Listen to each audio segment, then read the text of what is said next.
apagar, só que agora pra não borrar. Deixar cair a lágrima vai borrar. Paula, o que você está sentindo nesse momento? Muita emoção, gente, porque eu estou O que você formando. está sentindo nesse momento?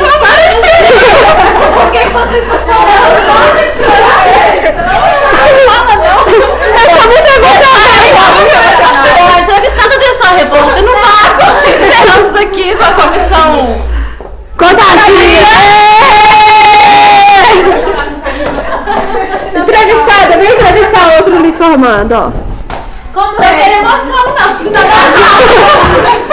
Renata, você está sendo entrevistada agora pela comissão. Conta aqui. Renata, o que você está sentindo nesse momento? Nada, tá tudo normal. Ah, não, vamos pro próximo. Todos os entrevistados estão dando um vácuo na entrevistadora, no repórter. Vamos encerrar por hoje. Vamos encerrar. Tchau. Gente, desliga aqui como que é.